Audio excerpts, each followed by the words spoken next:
Lapor mahasiswa Muhammad Rihad Bari, nomor induk siswa 2349, siap melaksanakan sidang skripsi.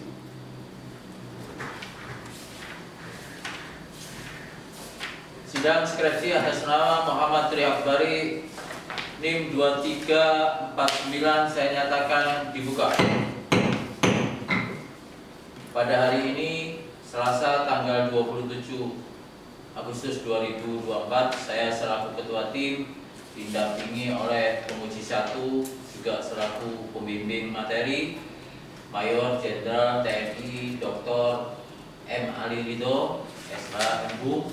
Selamat siang, Pak Jen. Penguji 2 Kolonel Jaka Umbantorwon, SHMH selaku penguji 2, dan Kapten Jaka Tri Agus SHMH selaku penguji 3 dan selaku pembimbing teknis. Apakah dengan komposisi tim penguji ini saudara keberatan? Siap, tidak? Baik, saya akan berikan kesempatan paparan selama 10 menit ya, yang pokok-pokoknya saja. Siap. Sebelum paparan dimulai, silakan berdoa terlebih dahulu.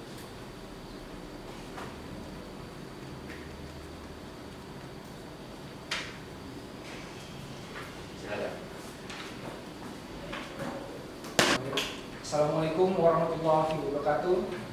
Selamat pagi, salam sejahtera bagi kita semua. Shalom.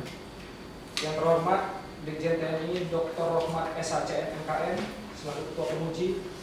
Yang saya hormati Majen TNI Dr. M. Ali Ridho SH MHU selaku Penguji 1 sekaligus dosen pembimbing materi. Yang saya hormati Kolonel CHK Anggiat Umbantorwon SHMH selaku Penguji 2. Dan yang saya hormati Kapten CHK Tri Agus Suhartoro SHMH selaku penguji 3 sekaligus dosen pembimbing teknis. Mohon izin pada pagi hari ini izinkan saya untuk memaparkan skripsi saya yang berjudul Urgensi Keberadaan Rumah Penyimpanan Barang Sitaan Negara dalam Lingkungan Peradilan Militer. Sebelum masuk materi, izinkan saya memperkenalkan diri. Nama Muhammad Rihad Bari, nomor induk mahasiswa 2349. Untuk asal satuan unit 764 yang membawa Kodam 18 Kasuari. Lanjut. Adapun ruang lingkup dalam skripsi saya ini saya bagi menjadi 5, yaitu dari mulai bab 1, bab 2, bab 3 dan bab 4 dan bab 5. Masuk ke ruang lingkup pertama, yaitu adalah latar belakang. Hukum acara pidana merupakan aturan atau prosedur yang mengatur tata cara penegakan hukum terkait tindak pidana. Merupakan salah satu bagian yang tidak terpisahkan dalam hukum acara pidana yang mengenai penegakan hukum terhadap barang bukti kejahatan. Barang bukti atau benda sitaan hasil tindak pidana haruslah diawasi dan dijaga agar tetap aman dan terhindar dari kerusakan atau kehilangan, dan dipastikan barang-barang tersebut tersimpan dengan baik selama proses hukum. Tentang rubasan itu diatur dari pasal 27 sampai 34. Sedangkan peradilan militer untuk rubasan diatur dari Undang-Undang Nomor 31 Tahun 97 tentang Peradilan Militer pasal 93. Untuk KPK sendiri, untuk dasar hukum sebenarnya mereka tidak ada undang-undang, tapi setelah saya wawancarai Kepala Satgas Pengelolaan Barang Sitaan Negara, mereka menyatakan untuk pendirian rubasan mereka berdasarkan keputusan bersama antara aparat penegak hukum, yaitu Kepolisian, Jaksa Agung, KPK, Kemenkumham, dan MA, di mana dalam keputusan bersama tersebut menyatakan bahwasannya salah satu institusi tersebut apabila menyimpan barang sitaan negara tersebut tidak dapat dikoordinir oleh rumah simpanan benda negara yang ada di naungan Kemenkumham, dapat mendirikan rubasan sendiri.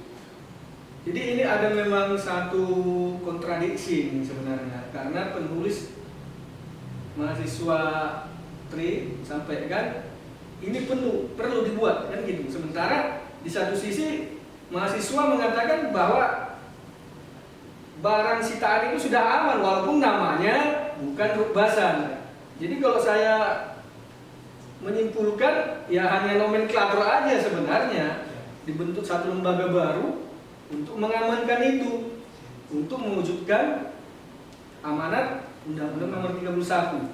Nah, kemudian untuk pertanyaan saya sebenarnya, apakah mahasiswa Tri pernah menemukan penyalahgunaan barang sitaan atau barang rampasan yang ada dikelola oleh Orjen, sehingga memang ini harus dirubah dalam penelitian ini. Apakah pernah ada? Siap, mohon izin menjawab terkait dengan tadi pengelolaan itu sudah bagus di bawah Orjen. Memang benar sudah bagus untuk tata cara pengelolaannya. Namun kita belum mempunyai fasilitasnya, mohon izin. Pengelolaannya sudah bagus, tata cara penerimaan, registrasi, pengeluaran sampai eksekusi itu sudah bagus, izin. Tapi kita tidak punya fasilitas. Contohnya saja, ada barang sitaan negara berupa mobil. Kantor Otmil tidak seluas dan tidak diperuntukkan untuk tempat penyimpanan mobil, izin. Jadi mobil-mobil barang sitaan negara itu walaupun sudah bagus pengelolaannya, tapi disimpannya tidak tepat, ditaruh di lapangan, terkena terik matahari dan tidak ada pemeliharaan. Sehingga saya perlu mengatakan bahwa perlunya fasilitas ini. Untuk pengelolaannya sudah baik, izin. Dari penerimaan, registrasi, eksekusi sampai pengeluaran sudah bagus untuk tata kelola. Tapi kita tidak mempunyai fasilitas. Jadi kalau dibilang itu nomenklatur, saya belum izin.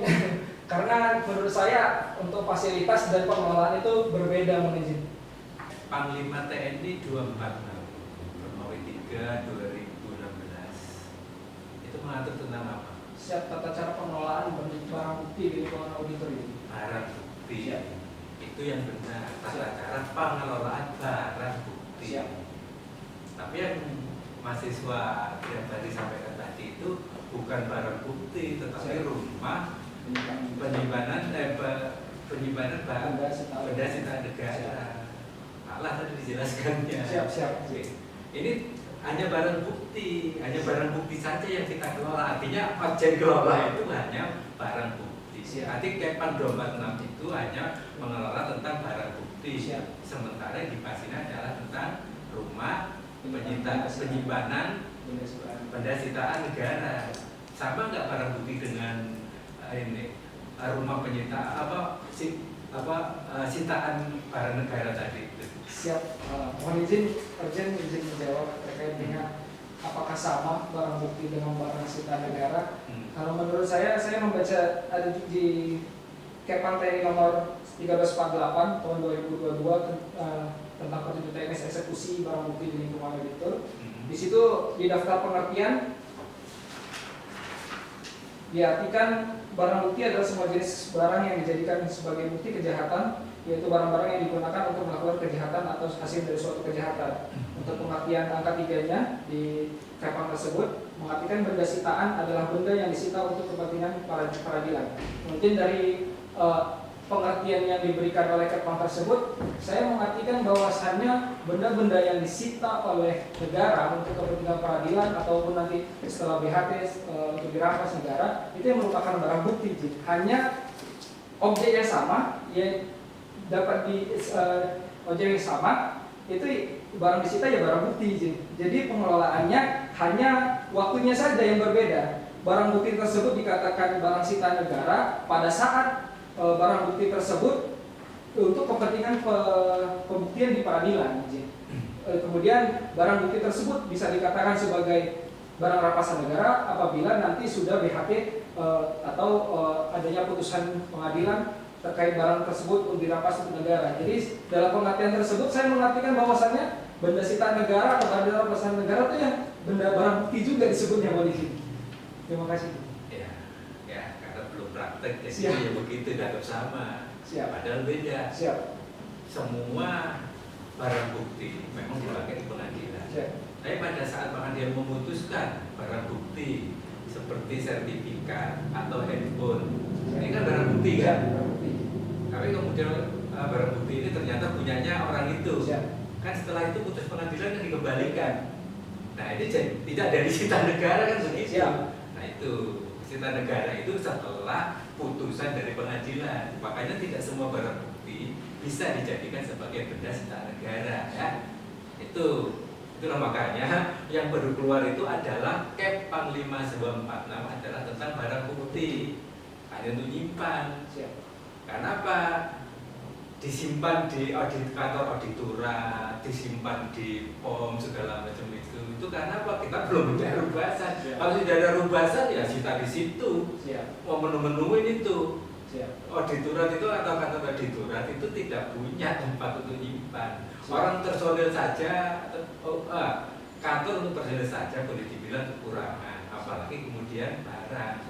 Makanya sudah benar sebenarnya kamu tulis ini. Cuma karena kamu belum pabrik ya jawabnya tadi itu barang bukti dan bersama dengan citaan negara. Makanya disampaikan ke penguji 2 tadi itu adalah kamu bicara 246 itu adalah tentang citaan negara.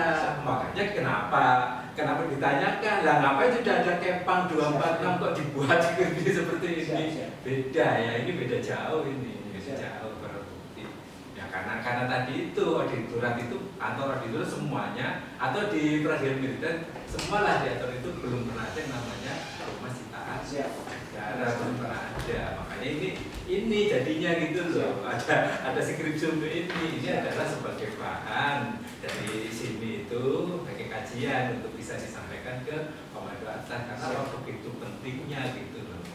Kalau bicara masalah rubasan yang kaitannya dengan barang bukti itu adalah murni masalah peradilan, ya kan? Iya kan? Kemudian masalah peradilan, kalau masalah peradilan itu harus berbicara mengenai auditorat. Kalau murni peradilan berbicara nggak tentang babinkum? Kalau murni peradilan, nah kalau itu saya tanyakan sistem peradilan pidana di Indonesia itu terdiri apa saja kalau begitu? Biar bisa mengetahui bagaimana auditorat juga bagaimana babinkum. Nah itu sistem peradilan pidana di Indonesia umum dengan sipil adalah sama, umum dengan sipil, umum dengan militer adalah sama. Sistem peradilan, sistem itu kan masing-masing gitu loh, masing-masing itu berdiri sendiri itu. Tapi dalam satu sistem peradilan apa saja yang mahasiswa ketahui supaya bisa nanti membedakan bagaimana auditorat dengan babinkum. Tadi itu namanya sistem. Sistem itu sistem penyidikan. Sistem pertama itu di penyidikan pokoknya lembaganya, penuntutannya auditor, pemeriksaan pengadilan hakim. Terakhir masuk ke lembaga pemasyarakatan tadi itu sistem juga di sini. Jadi kalau sudah bicara sistem itu berbicara mengenai tugas tanggung jawabnya. Kalau bicara barang bukti lah, barang bukti tadi itu kan ada dalam satu persidangan kan. Jadi itu mutlak punyanya auditorat. Itu tidak ada kaitannya dengan sana. Ya sama dengan tugas auditorat adalah melakukan penuntutan. Tanggung jawab saya untuk menuntut itu langsung ke kejaksaan. Itu Jaksa Agung, tidak melalui babinkum. Lah ngapain melalui babinkum? Orang saya tugasnya auditorat itu. Jadi tugas auditorat adalah mutlak mengenai penuntutan. Nah, di dalam penuntutan salah satunya adalah kita berbicara mengenai barang bukti tadi. Dan barang bukti tadi itu mutlak punya siapa? Auditorat. Jadi nggak perlu melalui situ. Tidak perlu karena saya nuntut itu nggak perlu babinkum, saya langsung ke kejaksaan. Kalau mekanisme terkait dengan proses pengajuan perpang ya karena fungsi babinkum secara administrasi ada di sana, ya kan, untuk proses perpang. Tapi kalau nanti terkait dengan bagaimana rubasan itu fungsinya adalah fungsinya OJS selaku auditor tertinggi di lingkungan TNI. Itu nanti itu ya itu kan yang terutama tadi dalam kesimpulan tadi yang ditekankan oleh Mayor Jenderal TNI Dr. Ali Dito tadi juga itu sebagai masukan jadi terkait dengan hal ini. Saya kira itu aja untuk materi ujian hari ini.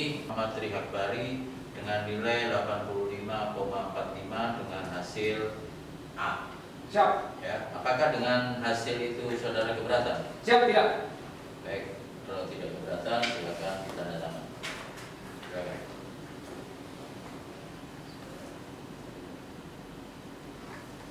Menolak.